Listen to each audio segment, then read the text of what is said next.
Maintenant, on a gagné un processus d'amendement de la Constitution qui est en route. Qui peut terminer dans la 49e législature là, pour voir s'il a capable d'accepter la proposition d'amendement. Moi-même, mal plus loin. Moi-même, j'ai proposé une nouvelle Constitution et m'écrire de A à Z, puis publié l'année passée dans un livre, plaidoyer pour une nouvelle Constitution. Cependant, en tant que chef de l'État, m'a respecté la procédure d'amendement qui est en cours quand il a commencé déjà en septembre 2009. 49e législature là, s'il est monté avant que le président Préval allait, le président Préval a bien temps pour le promulguer, mais que c'est sous gouvernement PAMNAN qu'il n'y a pas appliqué. Cependant, m'a observé une attitude de neutralité à l'égard de une nouvelle assemblée qui vous a fait une autre constitution. C'est pour bagaille qu'on est capable de décider par décret, c'est bagaille que pour décider en consensus avec d'autres juristes, d'autres constitutionnalistes qui dans le pays, population haïtienne dans tout, modèle disons si oui ou non livrer amendement constitutionnel ou bien livrer une autre constitution, mais en tout cas, engagement que je prends, c'est précisément de respecter sa constitution dit. Parce que moi-même, je légalise tout, son loi pas bon, ou changer. Si il y a un bagage qui n'est pas bon dans la constitution, on est capable d'amender. Mais tant que la constitution existe, il faut faire effort pour respecter. J'aimerais relancer sur ce point. Et me songe que, au fond de déclaration sur Radio Caraïbe, au plus fort des protestations contre M. Préval était 2010, quand on dit comme ça que M. Préval pas capable de changer la constitution, mais l'autre président capable de faire. Non, pas dit ça. Yeah. Moi, je dis que si c'est M. Préval qui promulguait la constitution, réforme constitutionnelle là, réforme a vu opérationnelle son l'autre président, son successeur. Ça, c'est vraiment complication que gagne dans la constitution en ce qui concerne la procédure d'amendement. C'est ça que me dit. Je ne dis qu'on l'autre capable de faire. Ni M. Préval, ni un autre président pas capable de changer la constitution. Il est capable peut-être prendre l'initiative de convoquer une assemblée constituante, mais il n'est pas capable de faire le gros poignette avec un décret ou avec une résolution. Ok, merci. Alors, Madame Maniga, M. Martelly, nous intervenus en pile sous axe justice là, mais sécurité nous pas. Mais M. Martelly, vous répondre, excusez-moi, Julien. Et nous allons le faire, M. Martelly, répondre d'abord sur consolidation système démocratique là, et puis après ça, on va capable de retourner, s'il vous plaît. Merci.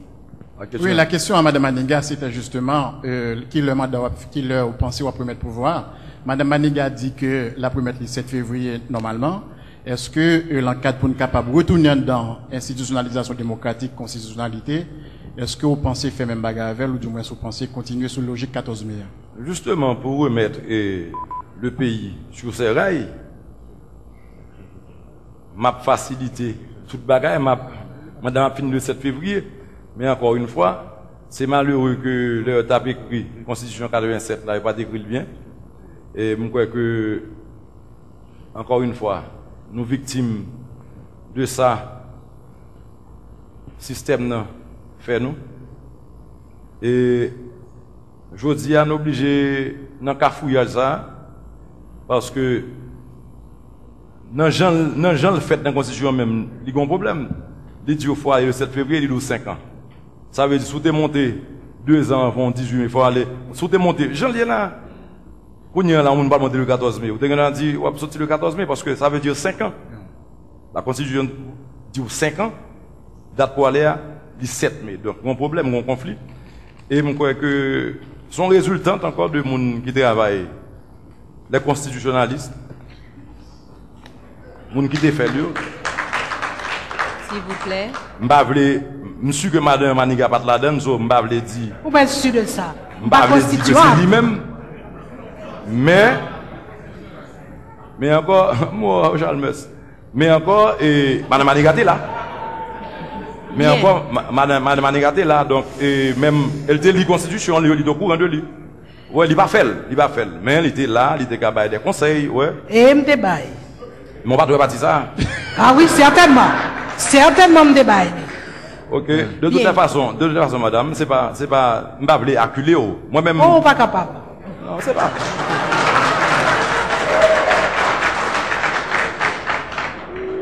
Madame Maniga, galanterie m'pa jamais permettre pour même bousculer. Oh, merci. Eh bien, monsieur Martelly, conservez cette élégance de langage et d'attitude jusqu'au bout. Jusqu'au bout. Alors, c'est comme ça que nous prenons le camper. Merci. Je vous suggère de toujours différencier l'homme de l'acteur, l'homme du show business. En pile longueur. Et Lucien, s'il vous plaît, mais vraiment, nous prenons le faire. 30 secondes pour Lucien et 1 minute pour chaque candidat pour nous camper, s'il vous plaît. Alors, nous avons remarqué que 2 candidats débattent suffisamment sur l'axe justice, mais on va aborder sécurité, notamment présence MINUSTAH, que en pile monde considéré comme atteinte grave à la souveraineté, nous, dignité, nous, tout ça. Au gouvernement que Mme Maniga dans tête ou bien M. Martelly, comment nous comptez aborder question sécurité et puis présence MINUSTAH? Monsieur Martelly, s'il vous plaît. Bon, ouais, une minute. M'a dit un petit mot, ou dit atteinte grave. Je crois que nous devons mettre une position pour le ministère de venir un coup de main, l'un des besoins là. Parce que nous avons vécu un moment sous la tortue de Mme Maniga. Et nous avons vécu un moment, non, la tortue sous la tortue, nous avons vécu un moment côté que le pays était intolérable. Donc avec ça, le ministère vient entrer, et le ministère vient nous un coup de main. Je dis à nous qu'appeler l'aller, mais il faut ne pas oublier que nous avons besoin de nos moments. Parce qu'on avait détruit notre armée, donc nous avons besoin de sécurité. Aujourd'hui, la MINUSTAH elle-même a un plan de retrait. MINUSTAH paraît pour l'aller. MINUSTAH a un plan de retrait qui commence en 2012, qui finit en 2015. Il s'agit que nous avons l'État qui est responsable, qui fait des mises en place, justement, de telle sorte que les MINUSTAH allaient pour nous une force de défense et de sécurité qui a remplacé la MINUSTAH. Le problème, est-ce que l'État en place, est-ce que le commencer fait travail ça? C'est le problème ça qui fait que Vodia n'a pas de MINUSTAH. La MINUSTAH, pour parler de succès, devra s'en aller et réussir son projet. Madame Maniga, s'il vous plaît. Bien, son question qui est classique, qui vient dans toute interview, effectivement. Il m'a toujours dit plusieurs choses que m'a obligé de synthétiser, résumer. Premièrement, c'est un président haïtien qui a demandé aux Nations Unies de venir. Deuxièmement, Haïti, membre fondateur de l'ONU, il a accepté ce charte-là qui baille Conseil de sécurité au pouvoir coercitif. Troisièmement, le départ massif de la MINUSTAH, pas aux priorités du gouvernement parlant. Quatrièmement, que si MINUSTAH tavale Kounia, nous avons un grave problème de sécurité, mais il faut que nous gagnions un plan de départ progressif. D'abord des soldats, parce que pas oublier qu'il y a des soldats, il y a des policiers, et parallèlement, pour nous consolider la police nationale et pour nous mettre sur pied un plan d'installation d'une force militaire publique haïtienne. Nous pourrons continuer et nous pourrons aborder 2 autres thèmes qui étaient prévus pour aujourd'hui. Rappelez-nous que c'est dans le débat deuxième tour que nous y est, une émission que JIAP, Groupe Intervention dans les Affaires Publiques, qui était présenté nous, proposé nous aujourd'hui. Moi, à profiter tout de suite pour me dire que JIAP a garanti que dans la deuxième partie émission, que nous pas gagné aucun dérapage d'aucune sorte. Tout à l'heure, nous regrettons sérieusement que il y a des questions plus privées qui étaient passées, mais que dans le deuxième tour, eh bien, ça pas fait, nous pas arrêter strictement dans le thème qui était prévu et nous présenter excuses à partie que ça a été arrivé.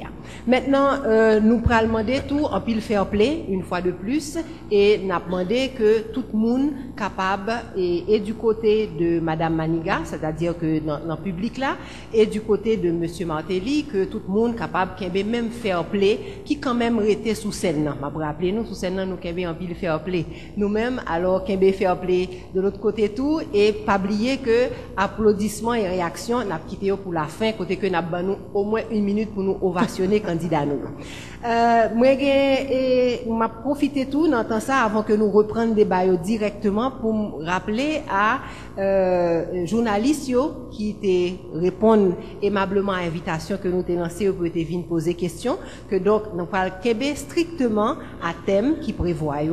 Et nous remercions encore une fois Marcus Garcia, Lucien Jura, Dali Vallet et Godson Pierre qui étaient bien venus pour bailler émission ça pour que les supposés gagner aujourd'hui.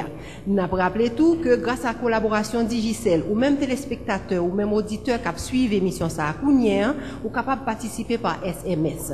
Je rappeler que thème est très important parce que pour participer, il faut que vous tapez étoile 180 étoiles. Ensuite, vous mettez numéro numéro candidat. Si c'est en une question que monsieur Martelly était bien répondre que vous voulez bail support ou fait étoile 180 étoile 08 et puis vous mettez numéro thème là, nous sommes deux premiers thèmes tout à l'heure, ce sera ou bien 1 ou bien 2 et puis vous fait send. Si c'est pour madame Maniga, vous fait même bagaille là, seulement au lieu de numéro 08, vous mettez numéro 68, vous mettez numéro thème là et puis vous fait send.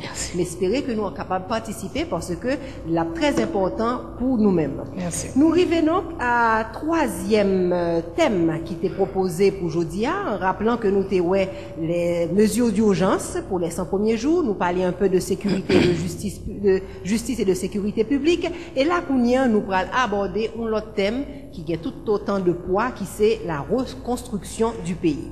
Chaque candidat va gagner 3 minutes pour répondre à la question, pendant que le journaliste va prendre 1 minute pour poser question.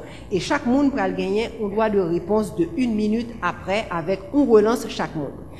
Moi, je crois que tout le monde bien comprendre, tout le monde à l'aise, tout le monde en forme. Alors, reconstruction du pays. Et là, c'est avec Lucien Jura que nous allons poser première question.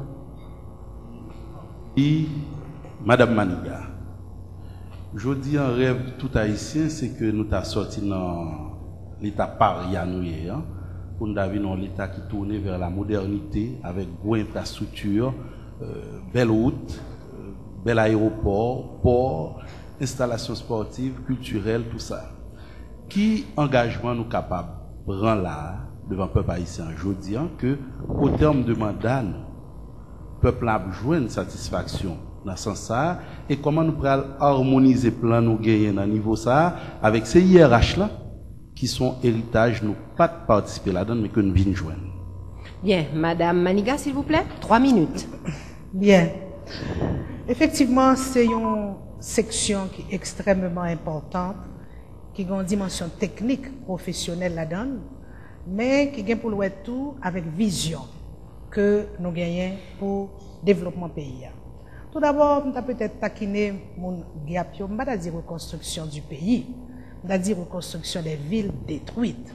Ce n'est pas tout le pays, heureusement, qui était détruit, même si bilan catastrophique, 8 milliards de dollars de destruction, etc. On a pensé précisément construction aux fondations pays.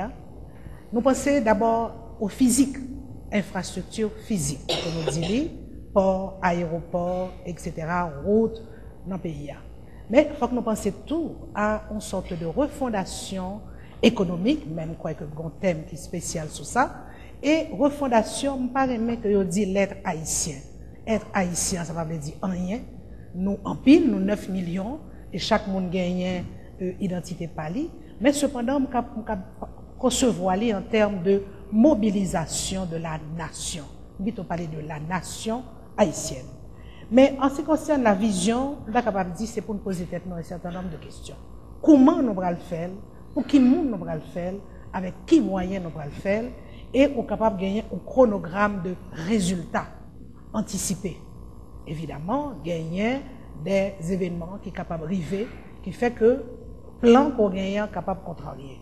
En ce qui concerne la refondation physique, nous sommes capables de dire que nous connaissons que nous avons besoin à peu près 800 km de route.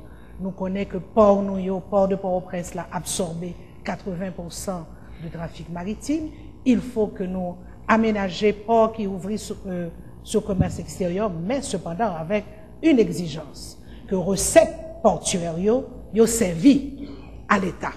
Parce que nous connaissons très bien que il y a une corruption qui blaye dans le fonctionnement des ports, surtout les ports de la province, qui fait que l'État pas rentré bagayo. Ou parler tout de équipement sportif. Ça nous tombé dans le domaine de l'éducation, c'est vrai.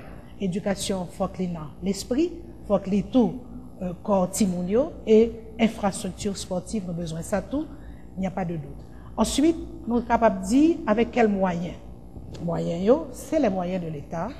C'est où l'État entrer en communication, en collaboration avec le secteur privé, parce que l'État n'a pas capable de faire toute bagaille, et que nous avons besoin de tout, nous rider de l'aide internationale. Tout à l'heure, malheureusement, nous n'avons pas parlé de l'international, mais peut-être nous avons l'occasion de revenir sous dimension internationale de problèmes haïtiens.